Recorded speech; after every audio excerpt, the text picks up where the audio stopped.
Okay, boys and girls, what we're going to be doing today is we're going to be cutting a primal cut of beef called a striploin.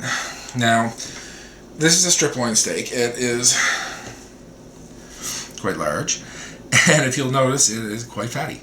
This is a layer of fat over the top there that we will actually be dealing with. If you'll notice, it's quite hard. Now, when you buy this, you want to try to minimize this, so if you can look through the ones that you buy and find the smallest amount of fat, that'd be ideal. You'll find them usually in restaurant supply stores or butchers, vacuum packed.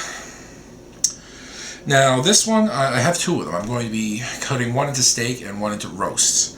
This one, I'm going to be cutting into roasts. Now, if you have a large family, you might want to cut it into a larger roast, but I don't. So there's only about 4 of us. So I'm going to cut it into some smaller roasts. A striploin about this size, all told, should give us about 4 roasts. I might be able to get some stew meat too. We're going to take this and we're just going to rate it in half. Okay.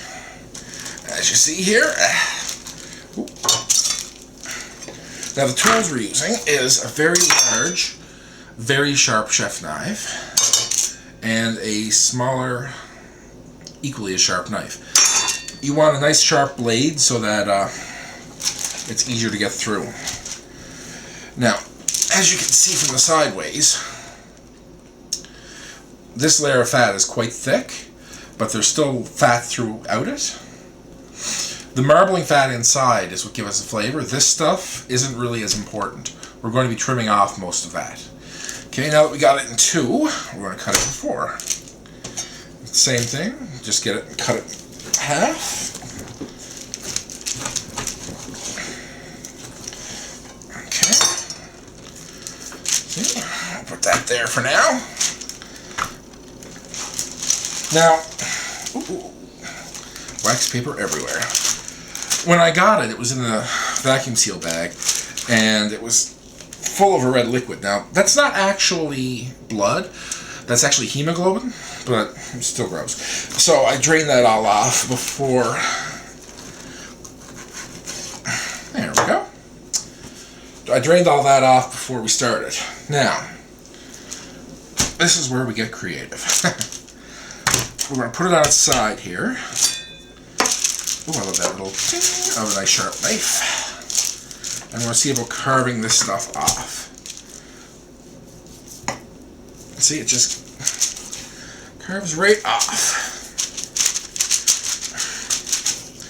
You just want to be careful not to take too much meat if you get in there. See, you can pretty much judge yourself how thick it is at different spots. This just, you know. And you want to leave a little bit for flavor. But remember, the most important part of this whole thing is to have a nice, sharp knife. If you try this with a butter knife, you'll be here all day. Okay. You'll also notice that some of the fat is much harder than the others. You want to definitely get all that.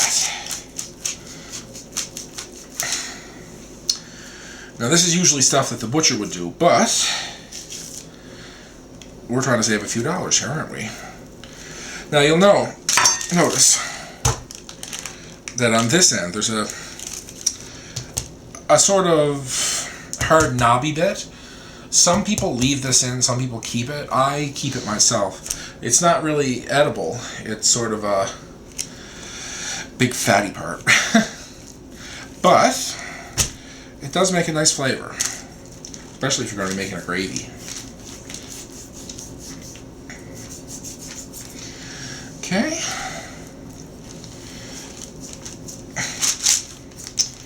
Ow! Ooh. Now that's something you want to be really careful of, boys and girls. Ow! Cut myself there. I'm saying ow like a little girl because usually I curse, and we don't want to do that. Yeah, I'm not bleeding, so that's a good thing. But you want to be really careful with these nice sharp knives. Ooh, I am bleeding. Oh, well. It's all going in my own stew pot, so nothing to worry about.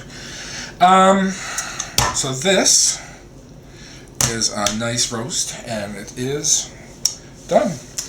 I would show you the rest, but I don't have to repeat it all over. You want to take off as much. Well, I probably take a little bit more of that off. I have to get a Band-Aid.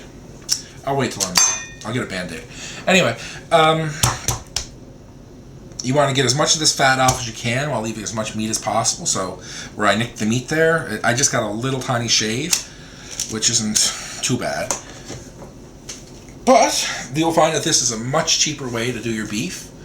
I'm going to be doing some more videos on other primals, and I'm going to be doing another striploin as steak, which is a little harder. So, if you guys will bear with me, bon appetit.